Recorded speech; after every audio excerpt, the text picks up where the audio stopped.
Welcome back to my Mental Health and Crime channel. My name is Huda London. This is the Idaho quadruple murder case. Mizana, Eaton, Kaylee, and Maddie, rest in peace. May the correct justice be served.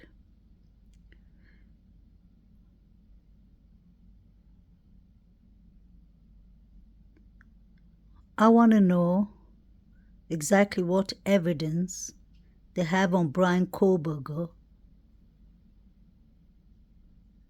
that connects him to this crime, because so far, besides the knife sheath left on Maddie's bed and BRYAN KOHBERGER's car pinging in the area thrice, we haven't seen any proper evidence that connects him to this crime. There wasn't any blood evidence, trigger warning, that connected him to the scene.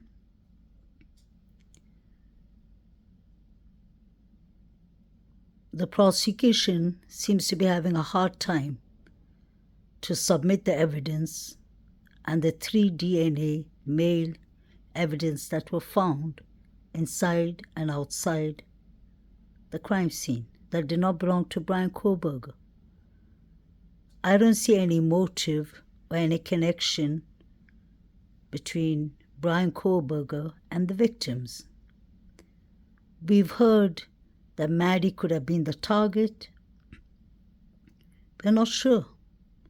After BRYAN KOHBERGER was arrested, many people started trolling and making accounts connecting BRYAN KOHBERGER to Maddie and Kaylee. But there's no guarantee and there's no evidence proving that.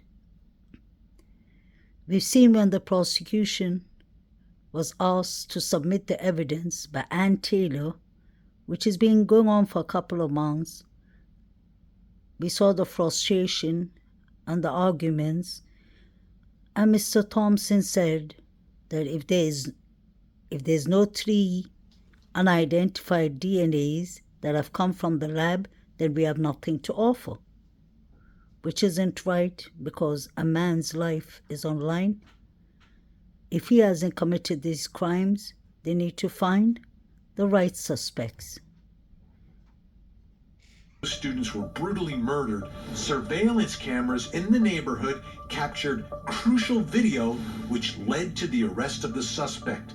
That video shows a white Hyundai Elantra passing by the victim's home several times before parking.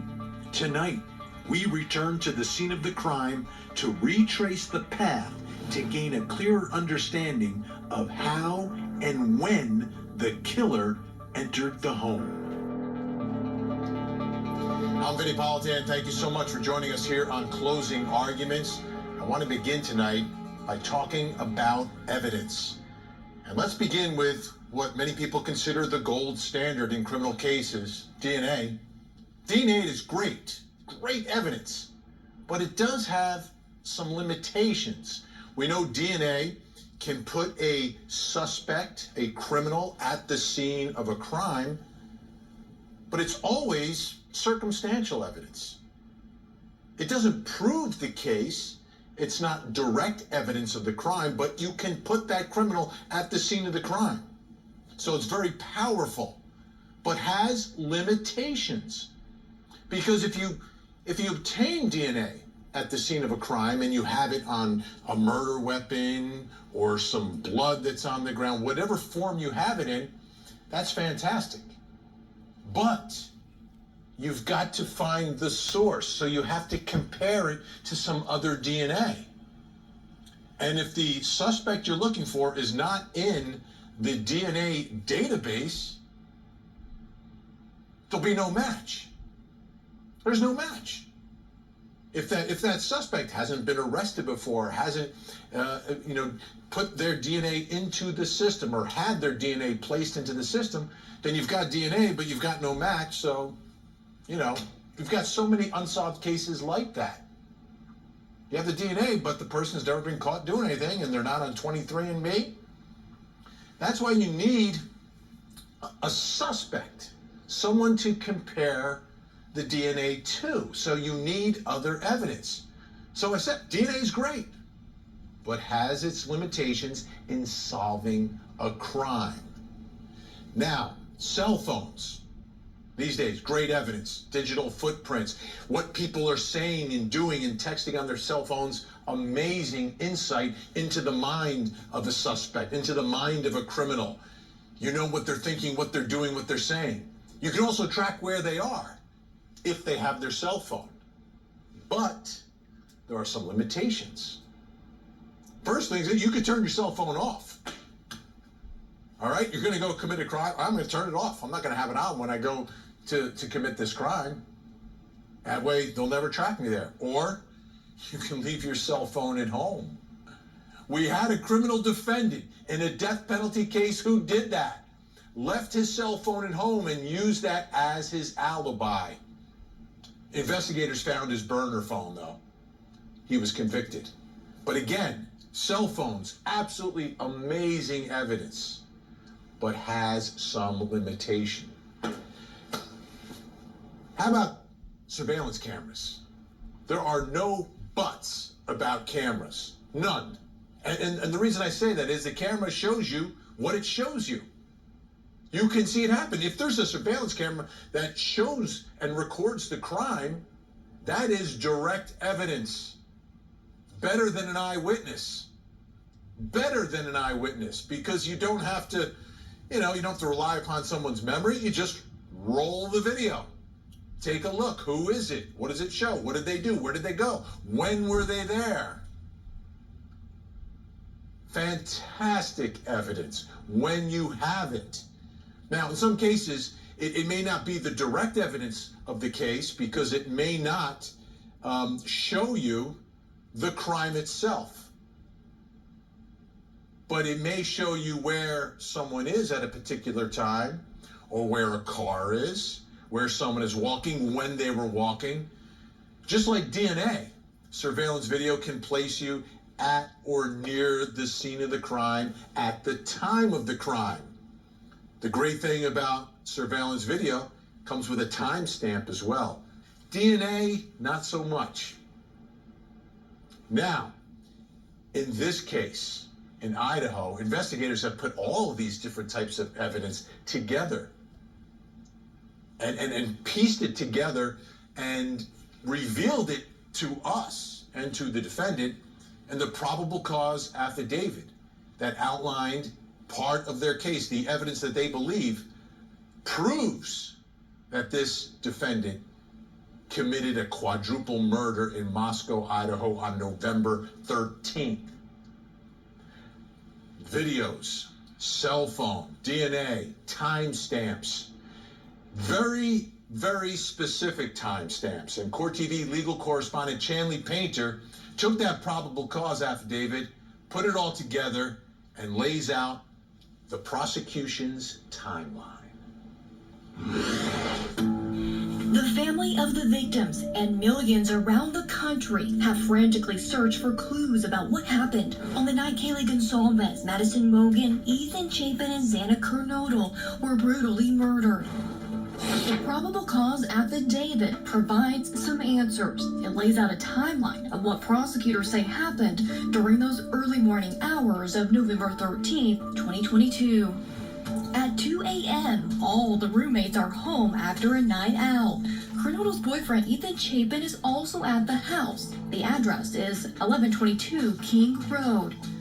At 2:47 a.m., BRYAN KOHBERGER's cell phone allegedly shows he's traveling south through Pullman, Washington. And right then, the phone stops reporting to the cell network. The affidavit states police obtained numerous surveillance videos from homes and businesses that capture a white sedan on November 13th. It's 3:26 a.m. when video captures what police say is KOHBERGER's 2015 white Hyundai Elantra traveling westbound on Indian Hills Drive. This is 5 minutes from the victim's home. Starting at 3:29 a.m., Home surveillance videos caught multiple sightings of that same car passing through the King Road neighborhood. Around 4 a.m. is when surviving roommate Dylan Mortensen wakes up to the sounds of what she believes is Kaylee Gonsalves in the room directly above her playing with her dog. Dylan says a short time later she heard who she thought was Kaylee say, "There's someone here." Dylan looks out the door of her bedroom and doesn't see anyone. At 4:04 a.m., KOHBERGER's vehicle returns to this area for the fourth time. It turns on Queen Street here, moving eastbound past the crime scene in this direction. Past these apartment complexes, police say surveillance video picks up that white car making a turn. Then the vehicle heads back this direction towards the crime scene. At 4:12 a.m., Xana is using the TikTok app on her phone. At an unknown time, Dylan Mortensen hears what she believes to be crying coming from Xana Kernodle's bedroom. She opens her bedroom door for a second time, sees nothing, but hears a male voice saying, "It's okay, I'm going to help you." At about 4:17 a.m., a security camera from this residence picks up distorted audio of what sounds like voices or a whimper, a loud thud, and a dog barking. The affidavit states that at some point, Dylan opens her door for a third time to look because she hears crying. This time, she sees a man in black clothing with a mask covering his mouth and nose. It's 4:20 a.m. when surveillance video again allegedly captures KOHBERGER's vehicle. This time, it's seen leaving the area, driving away at a high speed. They have this timeline down. It seems investigators have put this all together. You need to do it in this case. You absolutely need to. It looks like they are there. If everything that's in that affidavit they can bring inside that courtroom. Right now, let's bring in Court TV legal correspondent Chanley Painter, joins us tonight outside of the crime scene. She's in Moscow, Idaho tonight. Chanley, great job putting all that together. My understanding is there was some more action today at the house behind you, the scene of these 4 murders. What was going on? Yeah, Vinny, we arrived here. We were going to compile some new video and content for your show this evening, and all of a sudden, about half a dozen vehicles, mostly pickup trucks, showed up right here where I'm standing. They took down the crime scene tape and then one by one meticulously pulled into this driveway behind me. Right now, there's the private security guard company guarding the house, but here's a video of what they were doing. We observed them putting in, the first things, these mattresses into the back of the pickup trucks, taking out bags of potential evidence like that. You see them putting into the back of the trucks, and also boxes, as well as wrapped items. You know, they would take brown paper material, wrap items that look kind of like stools or side tables or nightstands, that kind of thing, trying to cover some of the evidence up. Potentially, maybe there could be some biological blood type, what we presume maybe to be some blood on some of this type of evidence. So they were trying to shield it. There's a red cover on that piece of item you see there. Shield it from the media standing around the border of the crime scene. They spent several minutes here. I'd probably say around 30 minutes going in and out of the home before they pulled off here, where we could get a better look at kind of what they were putting in the trunk there in that video as they drove past me here. But it's interesting. They're mostly the Idaho State Police investigators. These are some of the same familiar faces I've been seeing here at this crime scene, Vinny, for weeks. When we were here back on week 1 of this investigation, I was noticing especially this investigator in the blue shirt and some of these familiar faces here again today. And this is again activity here at this home after they halted the remediation, the cleanup of this crime scene a week ago today on defense motion, and the judge entering an order preserving this crime scene to at least February 1st. That was a new document unsealed today that we learned about.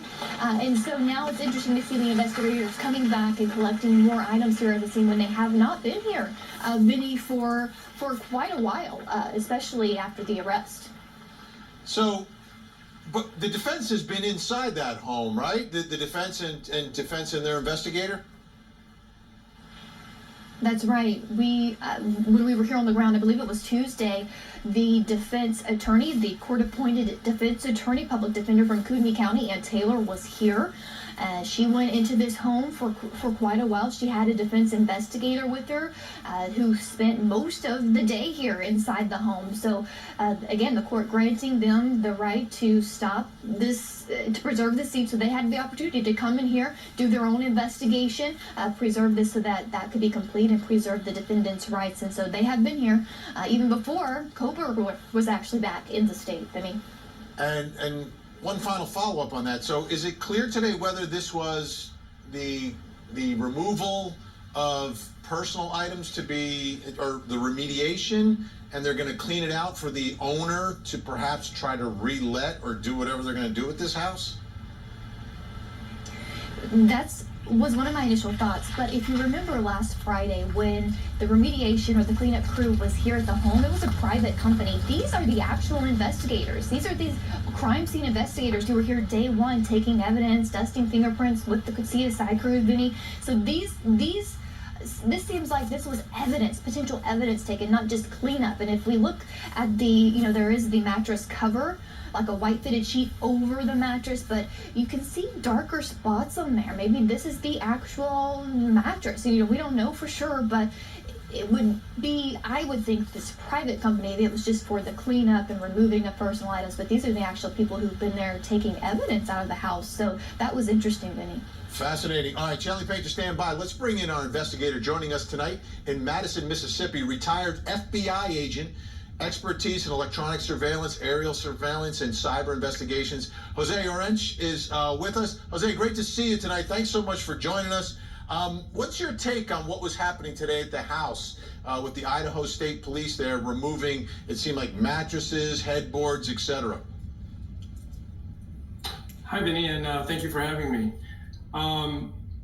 It's kind of hard to, or not hard, but it's something you don't really want to speculate on what they're doing. But my take on it would be that in the investigation that they're conducting, they may have found additional evidence, whether it's through interviews or other technical sources of information, that have led them to believe that there is additional evidence that is still in the rooms that they need to go through to follow up on the leads that they've developed so far in your additional leads that they have developed in the investigation.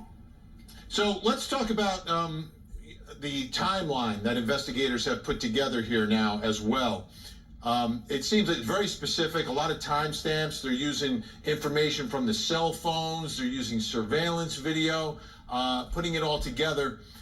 To me, in the time that I've been covering trials, this is the biggest change in the world of investigations, is that everything seems so much more precise, and it seems like investigators are getting a better idea of where and when suspects are because of this new type of evidence.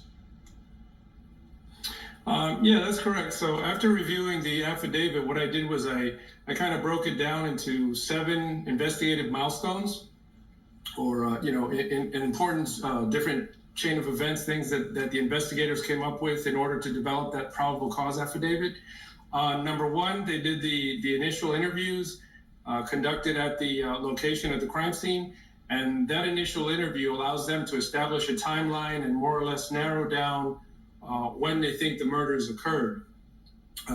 Subsequent to obtaining that information, now that they have a timeline, they narrow down a time frame of what kind of video footage they would be interested in, and that's when they do their video canvas, which is done to corroborate timelines and to generate new leads. That was probably the most time-consuming, would be my guess, of part of this investigation, depending on how wide that footprint of video cameras that they canvassed was. When you're first looking at video cameras from nearby areas of a crime scene, you don't know what you're looking for, so everything has to be reviewed in real time, and this takes up a lot of law enforcement resources. Once they narrow down the interest in this white Elantra, that makes things a little quicker because there is software that will allow you to speed up through cameras and speed up time to get to points where parts or this entire vehicle is seen on the cameras. So that was step 2. Number 3 is once they've identified that white Elantra, they were able to locate the vehicle at the apartments at Washington State University, and that allowed them to identify the owner. Once the owner of that vehicle was identified, they were able to determine that this owner matched the description of that the eyewitness gave of the person they saw walking through the house that night. Jose, let me just cut you off there for 1 second, Jose. I got to sneak in a quick break, and then we'll hear the rest. Fine. This clip was made by KOHBERGER, Vinny, 8 months ago. Basically, when BRYAN, Christopher KOHBERGER, got arrested, I wanted to show you all this window that the forensic team is taking evidence of. You can see them brushing the window with the brush. And that window looks small. So I wonder if somebody got into that window.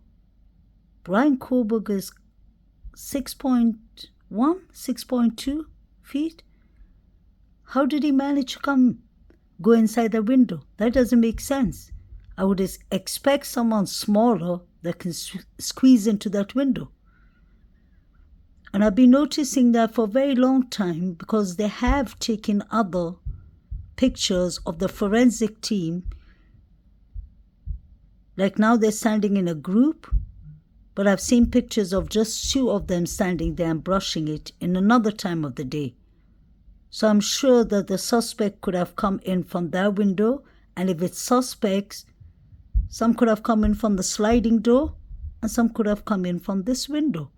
Maybe that window was left open. Inan Harsh said that they don't close windows and doors in Idaho, Moscow, which I find very interesting that he knows that. He just lives in the block near the girls, and he could see directly into Maddie's room. Inan Harsh is actually, honestly, much slimmer, thinner than BRYAN KOHBERGER. I can't see BRYAN KOHBERGER touching the window, but they're taking the brush and brushing everywhere of the window. So somebody, I think, got into that window.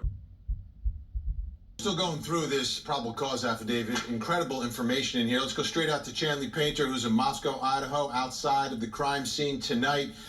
Chanley, we learned a lot in this affidavit about the movements of the suspect vehicle just before the murders.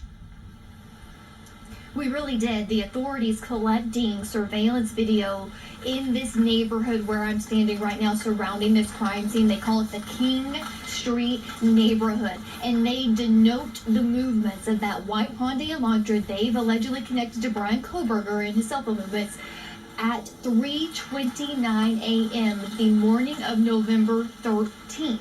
So this is what the affidavit says. The sightings on these multiple camera videos in this neighborhood show what they call suspect vehicle 1 making an initial 3 passes by this house, 1122 King Road, and then leave via Walenta Drive. Here's a map. Now, we don't know how he actually arrived here to King and Queen Road you see there, whether it's by Walenta Drive, the way he left, according to this affidavit, or Taylor Avenue, where the University of Idaho campus borders. But this gives you a depiction of what this King and Queen Road would look like and how he would pass through in front of this crime scene home into the apartments, turn around, and come back. But that's what we learned, that there were 3 passes starting at 3:29 a.m., Vinny, before the affidavit says that he actually would go into this home. Here's video of a car passing the home where I'm standing. This is that road right in front of the house here that would go eastbound on Queen Road, even though this address is King Road. It's a little confusing there, but this is eastbound towards the dead-end apartment buildings here, where he would have then turned around and come back down. But that's a view from this home to the road in front of it with the car passing by in the front. Here's inside the vehicle view. So this is us driving from King Road to Queen Road. And again, on the right side, you will start to see the crime scene come up on the right side. So this is the view driving eastbound on Queen Road towards the dead-end apartment buildings. And on the right, you're going to see here the crime scene home. This is all the investigators' vehicles that were here earlier today collecting those mattresses and boxes. And you would continue on, of course, going straight to turn around and come back. But that's a view of what passing by this home would be. And then again, this is video collected from these neighboring homes in this area, pinpointing this white Hyundai Elantra that they say Bryan KOHBERGER was driving starting at 3:29 a.m., making these passing drive-bys, Vinny. Quick question, because I don't want to get to the rest of this as well. As you drive past and you see those windows, which floors are that? Which bedrooms do you see as you're doing that pass by? Because if this car is casing the joint to see if anyone's awake, whose windows are you seeing? Absolutely. So there's one way in and one way out of this road. So this is the only way in to this home, what you're looking at right now. Again, moving eastbound on Queen Road. You're going to see the house come up on the right side here. And what you're going to see is you're going to see first the front door of the home. It's going to be hard because there's going to be all the law enforcement vehicles in front of the home, but you have the first floor with the front door where they're going in and out, and that would be one of the roommates, Bethany, on that floor. The second floor, if we have the front of the home, the second floor, the right window on the second floor would be Xana Kernodle's room, where Xana and Ethan would be.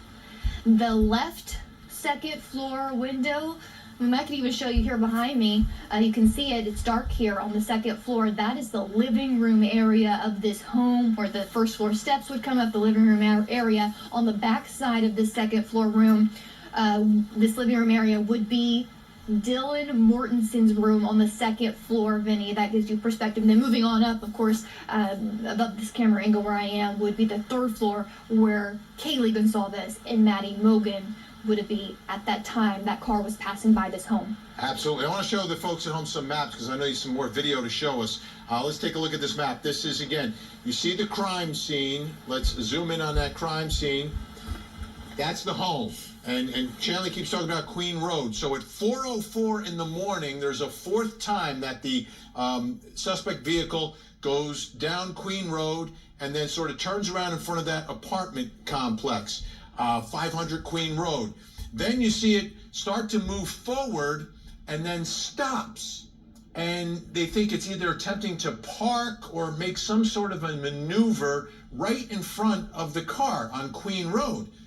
But then it starts to move again and goes towards the intersection of King and Queen Road, and that's where it makes one of those three-point turns, a K-turn. It turns around in that intersection and then heads back east on Queen Road, again towards the home. Now, Chanley, I know you put together some video showing all of this, because this is significant. This is 4:04. This is when the car makes its final pass, and then it's time to break into the home and commit a murder.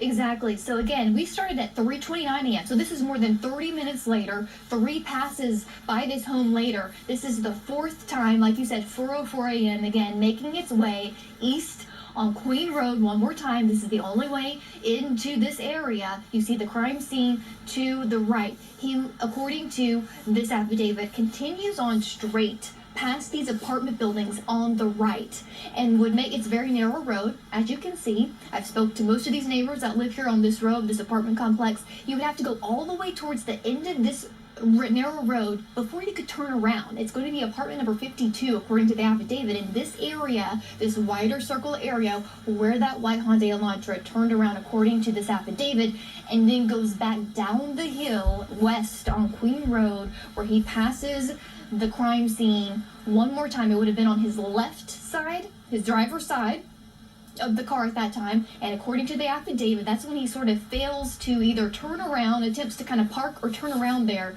right in front of the home. Remember those tire marks, Vinny, on this road that I'm showing you? They would be about where that red car is in front in this video, where those tire marks were.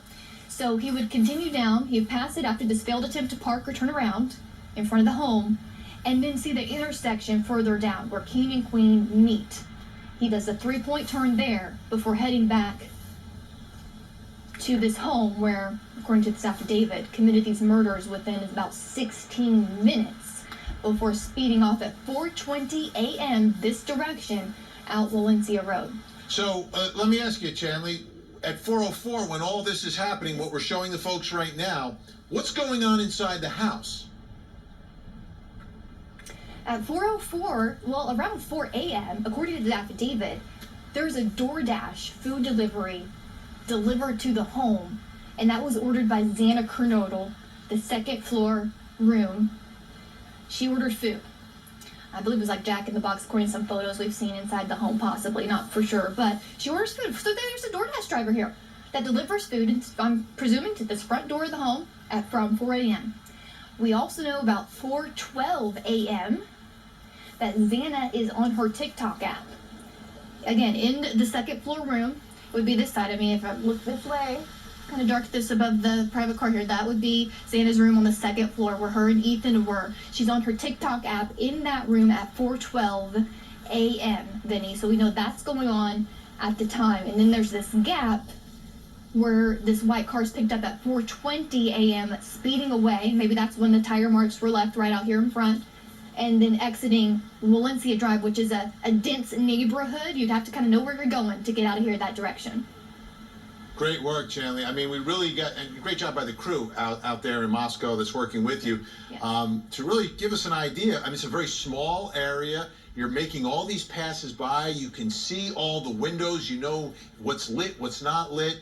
And he's in the area for like a half hour. All right, Chanley, I know we're going to speak at the top of next hour. You're going to walk us through the floor plan of the home, and we'll talk about the surviving roommate. But right now I want to bring back in Jose Arench, retired FBI agent. Jose, we've gone through this. I know you got through this affidavit in great detail. Let me ask you about a killer who is passing by. He's about to commit quadruple murder, kind of passes by 3 times, looks like he's about to park, then turns around, comes back again. Does this tell you anything about this guy? Is this a very sophisticated murderer, a first-time murderer? Does it reveal anything when we think about these actions in that half hour leading up to the time that he gets inside that home? Yeah, that's kind of something that would be left up to FBI profilers to be able to give you a better answer on what the mindset is of someone that's doing these things. Again, my expertise is more in the area of electronic surveillance and forensic evidence. Gotcha. So if you can give me, we have about a minute left, a little less than a minute. Give us sort of the wrap up of what you take away from this affidavit. Yeah, so the wrap up, we were up on the owner of the vehicle matching the eyewitness description. With this, they were able to also determine that the suspect had interactions with law enforcement, and that's how they obtained the cell phone, which was crucial because that cell phone number is what they used to obtain the cell site location and the whereabouts of the cell phone on the time that it was on, and it matched the vehicle suspect locations. And then the final milestone that I captured from here was the trash cover that they did at the suspect's family, where they were able to obtain DNA that they compared with DNA that was found on. Great work, Chanley. I mean, we really got, and great job by the crew out there in Moscow that's working with you, to really give us an idea. I mean, it's a very small area. You're making all these passes by. You can see all the windows. You know what's lit, what's not lit. And he's in the area for like a half hour. All right, Chanley, I know we're going to speak at the... I find it strange that it took the suspect, BRYAN KOHBERGER, just 15 minutes to unlive 4 people and get away in his car. We know that it wasn't only a K-bar knife that was used, because Ethan, his autopsy, said that a sharp object was used. So it looks like there was a couple of knives or different kind of weapons used in this crime. Trigger warning. So I don't think that BRYAN KOHBERGER came with a kill kit like Steve Congalves said. I do not believe that. I believe it was a group of students who were having issues, who had fantasies of doing this horrific crime, like they said in 4chan. This building here in Queens Road is interesting for me because in this building, John S. Hoodie guy, John Showalter, John Jack Showalter lives here. That is literally a minute away from the girl's house. And we saw what happened in the grub truck. Could it be possible that he came and maybe did this horrific crimes? The reason I say that is because I believe that he could have had more motives than BRYAN KOHBERGER.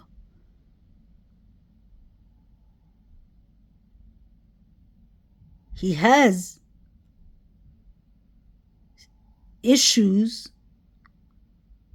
symptoms of antisocial personality disorder. The old word for it is psychopath, because this man has been harassing females for a very long time. He was thrown out of the Delta or Delt fraternity.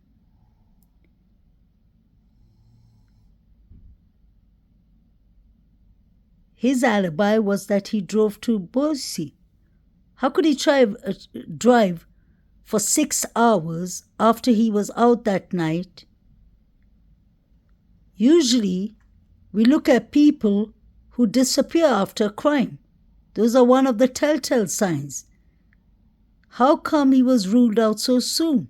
I'm sure the police took a DNA of him, but was that enough?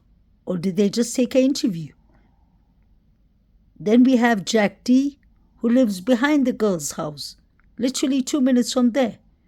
And behind this building we have Inan Hush, who says that windows and doors are left unlocked. And opposite the girl's house and down the hill,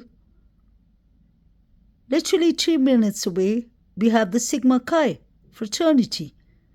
They were the first people called on the scene before the police. I find that strange, and I find that to be a serious red flag.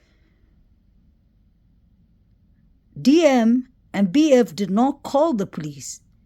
I know Dylan's father said not that he's going to report people for harassment, but this is not harassment. 4 students are dead. The family is entitled to justice. Even Eaton, his sister-in-law, asked the same question in the beginning. She said, how come DM did not call the police?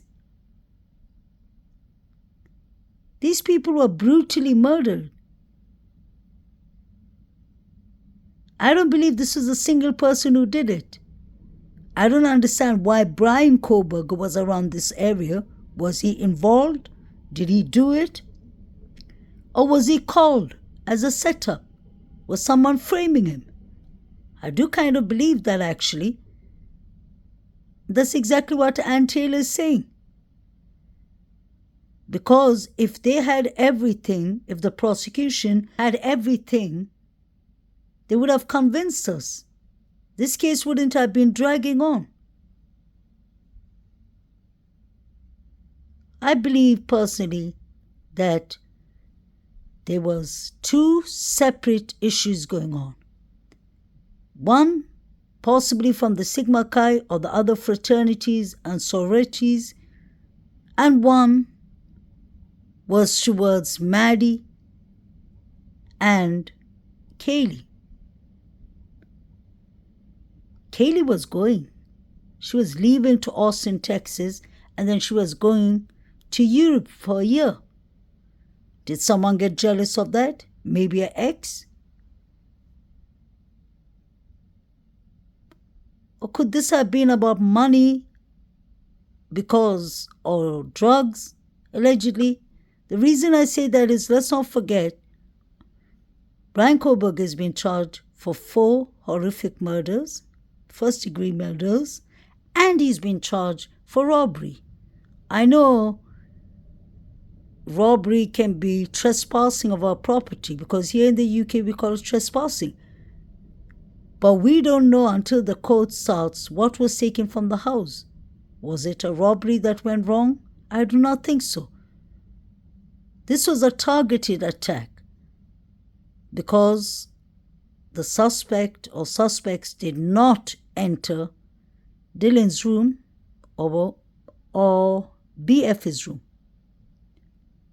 Their lives were spared, and I believe that was on purpose, because whoever was doing this horrific quadruple murders decided from the start that these 2 surviving roommates weren't involved.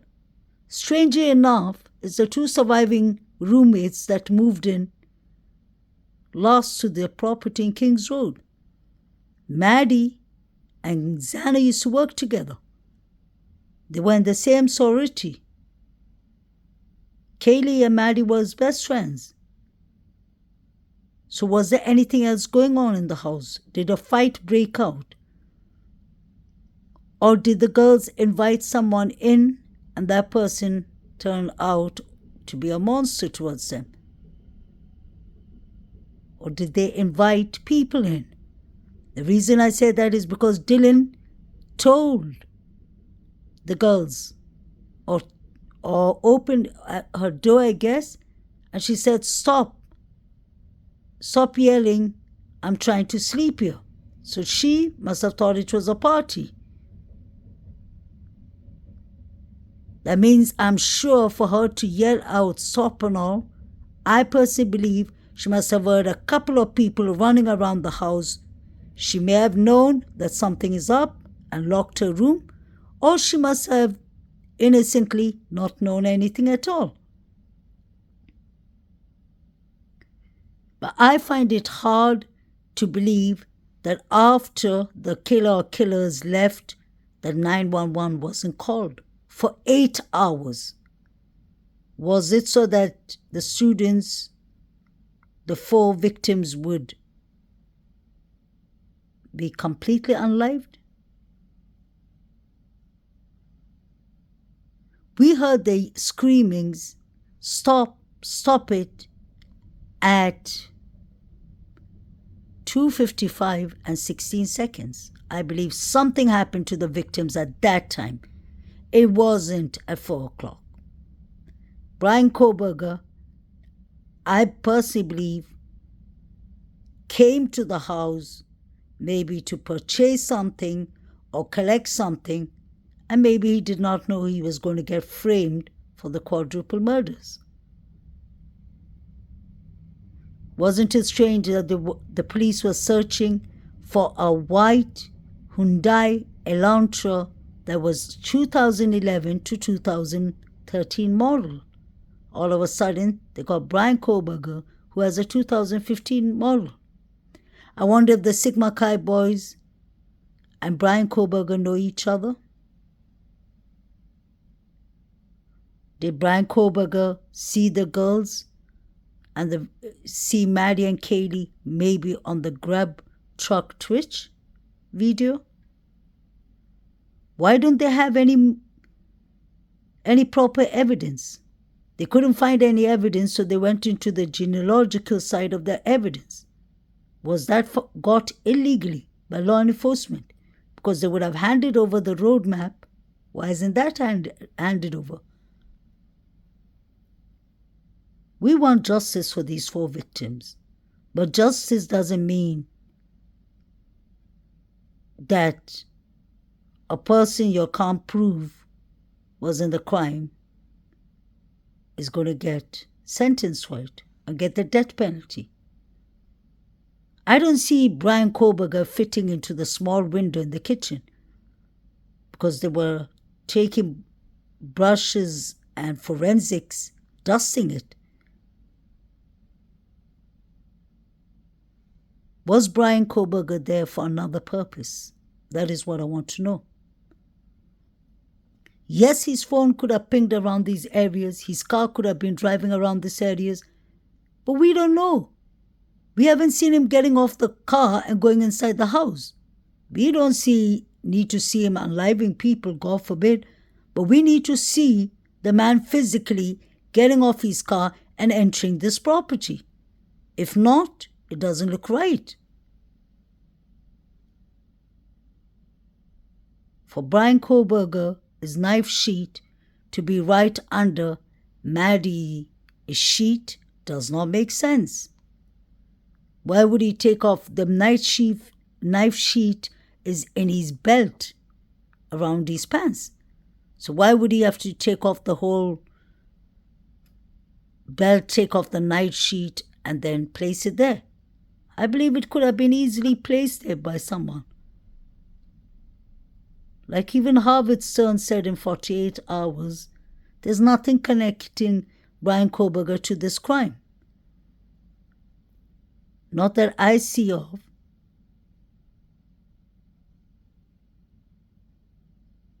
Why are the police and the prosecution requesting all the Amazon list of what BRYAN KOHBERGER purchased? I remember they did that in the beginning and they couldn't find anything. I hope they'll have more evidence so that we, at least, and the family can be convinced that they have the right person. If not, this is unfair. This is really unfair. BRYAN KOHBERGER could have been driving around these areas for many purposes, for any purpose. But all the action, all the maneuverings was happening between 2 to 3 o'clock. The coroner pronounced the death after 2 a.m. If it was 4 a.m., she would have said 4 a.m. or 3 or 3:30. Eaton, his mother clearly said, 2 a.m. is the hardest time for us. What happened at 2 a.m.? I'm sure half of these neighbors saw. Why isn't anyone speaking? Is it a criminal organization group that people fear or scared of? Because we saw the shoes hanging. What had really happened here? Okay, 021. Stop it. Stop. Yeah. 19. 19? Yep. Okay, 020. Okay, 020. Stop it. Okay, I'm going to go back.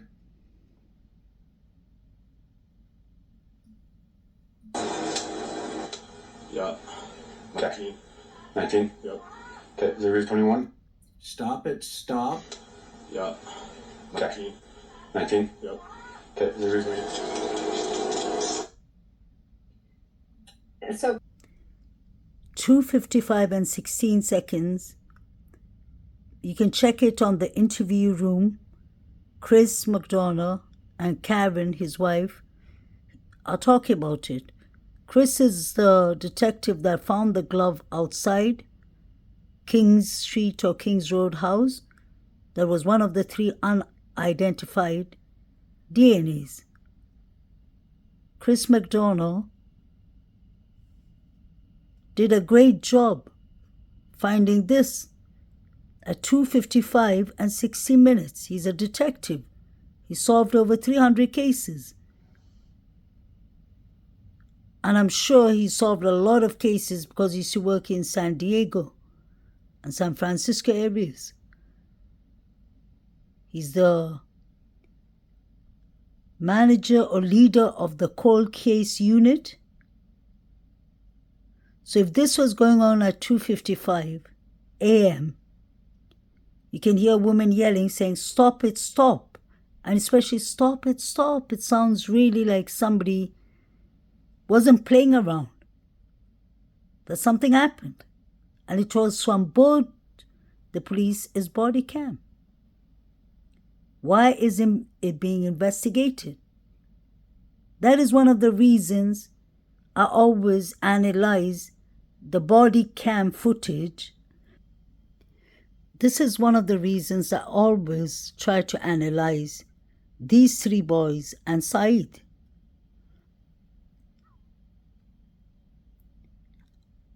I've seen some creators saying that there's nothing to see in this footage, and I totally disagree. It's important to analyze and study people's behaviors. When you have three young men who are running away from the cops and not stopping for the cops, that is a telltale. What were they doing in the field? Why were they walking away? Did they throw any weapons? So when we heard "stop it, stop," these three boys were with the police. So my question is, was it the four figures that did something to the girls and Ethan?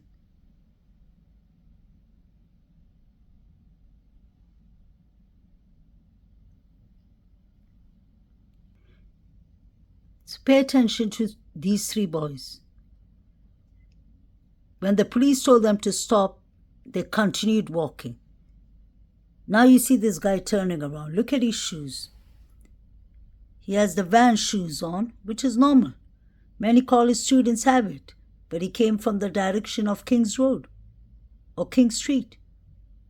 Look at his shirt, how small and tight-fitting it is. Look at his pants, it looks like a female pants. Why did they not stop for the police? What were they doing? They could have come from the crime scene. We heard the girls, maybe Ethan and Xana, were the first ones that were unlived. Who took the dog Murphy? Was it Jack D? Allegedly. This is all alleged. Look at that guy turning his back. He was on his... They were running. The police, you heard the policeman running after them, literally. This guy's outfit doesn't look right at all.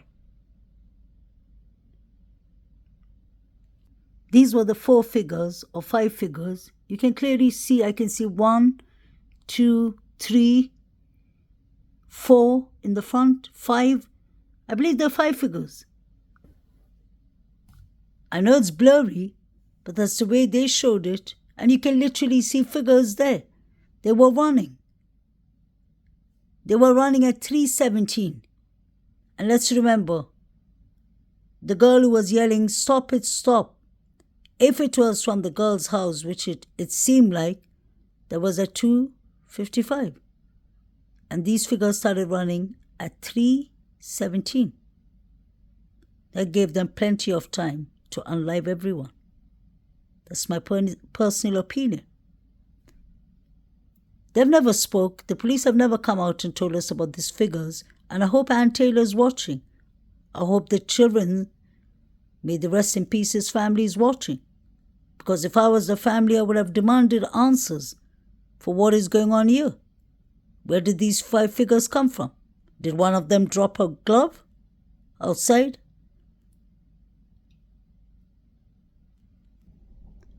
Between the people with law and enforcement and the people in the background of the body cam footage, that is about half a dozen people. The importance is they may have witnessed something unbeknownst to them. The body cam is stamped at 3:12 a.m. Police have previously maintained that they believe the murders took place between 3 to 4 a.m. So we knew. Why are they changing the timeline? And the model of the car. The model of the car they were searching for is 2011 to 2013. BRYAN KOHBERGER drives a 2015. Between the people in law enforcement and the people in the background of the body cam footage, that is about half a dozen people. The importance is they may have witnessed something unbeknownst to them. The body cam is stamped at 3:12 a.m. Police have previously maintained that they believe the murders took place between 3 and 4 a.m. and the coroner said it was after 2 a.m. I personally do not believe that BRYAN KOHBERGER did this. If he did it, he didn't do it alone. And you can see the picture down in the article. It is Sigma Chi. They were running exactly from that place. This is where these people were running from. They came from Kings Road, and if you cross this field, you had the Sigma Chi. Why was the Sigma Chi under investigation? I personally believe the Sigma Chi boys are involved, and I believe that the roommates know more than they're saying. May Kaylee, Xana, Maddie, and Ethan rest in peace. May their families get time to heal, and may justice be served correctly. BK is entitled to a fair justice system. These are the Sigma Chi boys up to no good. The figures were definitely them. I won't even say allegedly. We saw where they were running from. These boys already said what they were going to do. Why was Dylan and her boyfriend Queen, Kelly, wearing a mask that day? It was from Snapchat. You can see it there. Was it a coincidence? It's even written up there. This was on Snapchat. So what was really going on in the house? Well, some of the suspects that did it may be in front of us right now, allegedly. This is no coincidence. The students were up to no good, and the truth needs to come out. Just look at them. This guy with the mask, I don't know who it is actually. It could be Jake, it could be Jack, it could be Quinn, the one on the right, it could be anyone. But that person was seen in a mask that day too.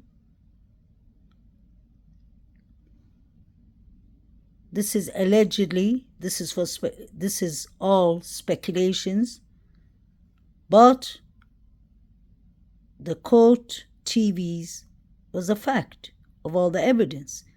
But that doesn't link BRYAN KOHBERGER to the crime. Just the fact that he was driving around and that his phone pinged in the areas is obviously a red flag. But was he called there? Was he dating one of the surviving roommates? Allegedly, anything could have happened. I believe in the unbelievable. Anything could have happened here. Nobody's a saint here. And like the sheriff said when he was asked about Dylan and Bethany, he said, I did not say they were witness. They were just there. Look at Dylan. They were just there. Nobody's attacking her. But I find it strange. 8 hours not to call the police, then to call Sigma Chi, the first people. Why? Can't the police break down doors? Can't the fire department break down doors? They would have done it with their professionalism and their skills. They would have opened the door, but that wasn't the intention. People were in the house, I don't know, doing what? Maybe cleaning up? Something is not right here. Please like, share, and subscribe. May the victims rest in peace.